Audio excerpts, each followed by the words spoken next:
बिल्कुल यंग कप्तान है, गौतम गंभीर यंग कोच है, फिर अजीत अगरकर सिलेक्शन है। आई थिंक इस सीरीज ने एक चीज दिखाई है राहुल की, nobody is indispensable and I don't say it from a defensive or a negative mindset. मैं ये नहीं कहता हूँ हे निकाल दो इसको, ये इसकी जरूरत नहीं है, मैं वो नहीं कह रहा हूं, बट मैं ये कह रहा हूं हाय मर गए अब क्या होगा यार, ये नहीं है, वो नहीं। तो इन तीनों को मुझे लगता है कि गौतम गंभीर हैं या फिर शुभमन गिल हैं या अजीत अगरकर हैं, इन तीनों के हाथ में ना जिम्मा बड़ा है, जिम्मा बड़ा है।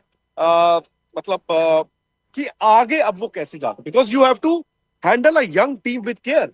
जो हमने विराट कोहली की कप्तानी की बात की थी ना 2014 में, इंडिया वो 2-0 हार गया था, विराट ने 2 टेस्ट मैचों में कप्तानी की। और एक टेस्ट मैच, एक ड्रॉ हुआ था शायद और एक हम हार गए थे।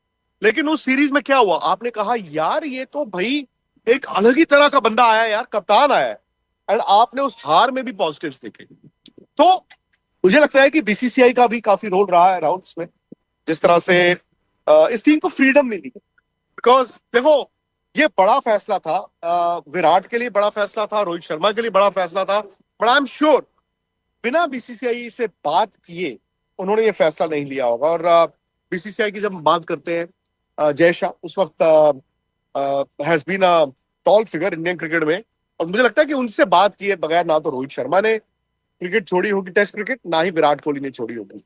और इसमें मैं जय शाह की भी सिफत है कि आप सकम नहीं करते हो, आप सकम नहीं करते हो। आपने उनको भी इज्जत से कहा कोई बात नहीं, जो आपका फैसला है वो सर आंखों पर। एट द सेम टाइम आपने अजीत अगरकर को, आपने गौतम गंभीर को, आपने शुभमन गिल को भी एम्पावर किया, कोई बात, आप आगे जाओ। ये तो है। और कभी कभार क्या होता है ना, यंगस्टर्स को आपको कॉन्फिडेंस देना पड़ता है। जो हम बात करते हैं, क्योंकि अब आप बीसीसीआई की बात कर रहे हैं, कभी कभार ना आपको कॉन्फिडेंस देना पड़ता है कि यार कर लेगा तू, हाँ, छोड़। और एग्जैक्टली। दूसरे को बताना पड़ता है यार आपने बहुत अच्छा किया है एंड वी रिस्पेक्ट दैट। और आपने शुभमन गिल को कहा, क्या होगा ज्यादा से ज्यादा, हार जाओगे, बिल्कुल। ठीक है। जो मैंने भी कहा था बाय द वे, मैंने इस सीरीज से पहले मुझे नहीं पता था कि मैं आऊंगा और मैं इस सीरीज को इतना एंजॉय करूंगा। जो आप लोग सोच रहे थे या देख रहे थे टीवी पे सीरीज को, सब कभी कभार आपको ना कॉन्फिडेंस, अब आज जाके बीसीसीआई या चीफ सिलेक्टर या हेड कोच आपके बोलेंगे शुभमन को, देखा था विश्वास हमें, ठीक है, हमें इस टीम पे विश्वास था। कोई गौतम गंभीर को बोलेगा हमें आप पे विश्वास था, कोई चीफ सिलेक्टर को बोलेगा हमें आप पे विश्वास था। तो it is a chain reaction. I think वही बात हो जाती है कि आपको सारे इंग्रेडिएंट्स डालने पड़ते हैं। एंड सर देखो, विराट कोहली, रोहित शर्मा एंड रविचंद्रन अश्विन, रविचंद्रन अश्विन तो बीच दौरा छोड़कर चले गए थे ना, उनको दिख गया था कि शायद से अगली पौध तैयार है। बुरा लगता है, बुरा मुझे, हर किसी को लगेगा। देखो इवन तेंदुलकर भी जब गए होंगे ना, उनको बुरा ही लगा होगा। विराट कोहली जब गए होंगे ना, आसान नहीं होता, हर किसी को बुरा लगता है। बट आप तब भी जा रहे हो, आप अपने बारे में भी सोच रहे हो, आप तब नहीं छोड़ते हो। आपको कोई ना पुश कर रहा होता है, ये फैक्ट है। तेंदुलकर को भी कोई ना कोई पुश कर रहा होगा उस वक्त, विराट को भी कोई ना कोई पुश कर रहा होगा, रोहित शर्मा को भी कोई ना कोई पुश कर रहा होगा, रविचंद्रन अश्विन को भी वॉशिंगटन सुंदर पुश कर रहे थे। एटलीस्ट टीम की सोच ये थी, मैनेजमेंट की ये सोच थी, तो वो है। बाकी क्या होता है कि सब ना, अगर आज इंडिया हार गया होता, मैं आपको बताऊं, बहुत लोग तैयार बैठे होते कि जीजी, जीजी को कटघरे में खड़ा कर दो, शुभमन गिल को कप्तान बना दिया आपने, ही वाज नॉट इवन ये टेस्ट मटेरियल, कप्तान तो छोड़ दो।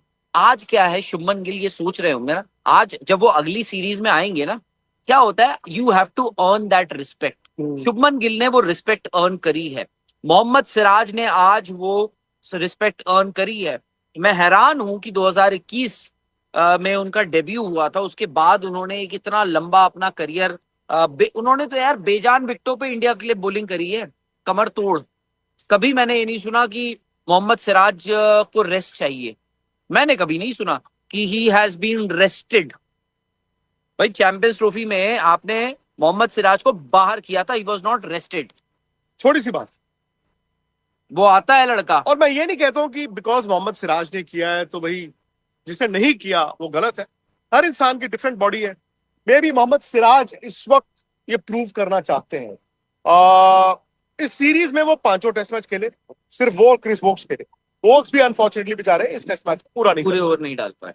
मोहम्मद सिराज ने जो ओवर डाले सबसे ज्यादा डाले होंगे इन द एंड ऑफ सबसे द ज्यादा सीरीज।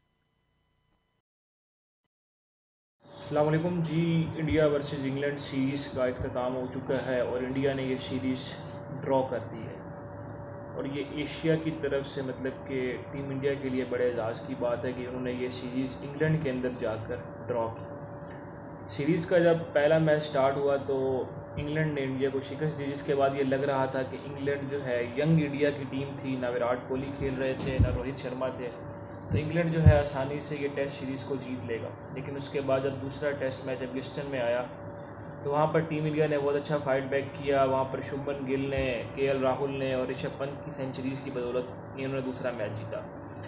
उसके बाद जब लंदन ओवल में गए तो ऐसे लग रहा था कि कॉन्फिडेंस अप है, लेकिन लंदन के अंदर आखिरी डे के ऊपर आपने इतना बड़ा रन टारगेट चेस करवा दिया तो दोबारा से इंग्लैंड जो था सीरीज़ के अंदर उन्होंने कमबैक किया। और अब जब 4 टेस्ट बर्मिंघम में आया तो वो भी एक तरीके से इंग्लैंड जीत रहा था, लेकिन वहाँ पर आपकी टीम ने तकरीबन 2 दिन बैटिंग की। दरमियान में हम ये सुनते रहे कि कोच गौतम गंभीर और शुभमन गिल के दरमियान लड़ाई की वाक़यात भी चल रहे हैं, लेकिन फिर भी टीम इंडिया ने कमबैक किया और बर्मिंघम टेस्ट के अंदर शुभमन गिल ने, केएल राहुल ने और फिर एंड पर जडेजा और सुंदर ने सेंचुरियाँ लगाई, इसकी बदौलत वो मैच बच गया।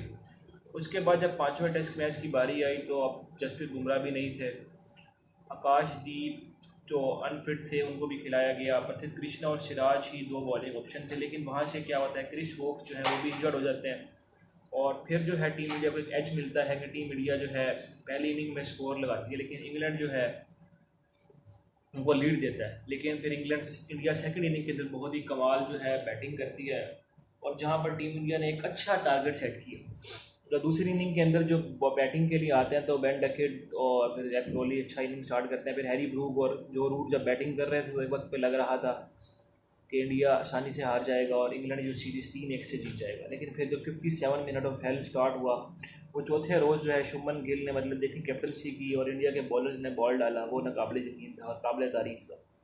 वो मैच उस दिन तो पूरा ना हुआ सका, लेकिन अगले दिन जब इंडिया बॉलिंग पे आता है और पहली 2 बॉलों पर 2 चौके लगते हैं तो इंडिया कॉन्फिडेंस डाउन होता है। लेकिन उसके बाद सिराज ने और प्रसिद्ध कृष्णा ने जो बॉल डाला और सिराज जिस तरह से उन्होंने मिडल 3rd और 4th स्टंप पे रखकर जो बॉलिंग कर रहे थे और बाद में जो उन्होंने यार्कर मारा, कमाल था।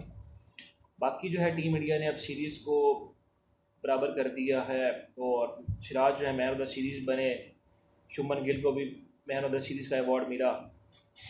और अब जो है इंडिया की जो नेक्स्ट है वो हमारे पास है एशिया कप। एशिया कप 2025 जब सितंबर में स्टार्ट होगा तो देखते हैं कि टीम इंडिया उसके लिए क्या प्लानिंग करती है, क्योंकि उसमें भी यंग इंडिया खेलेगी, सूर्या कुमार यादव कप्तान होंगे। तो अब देखते हैं कि क्या बनता है। अगर आपको हमारी वीडियो अच्छी लगी है तो चैनल को सब्सक्राइब करें, लाइक करें, अपने दोस्तों के साथ शेयर करें। आपसे मिलते हैं नेक्स्ट वीडियो के अंदर। अल्लाह।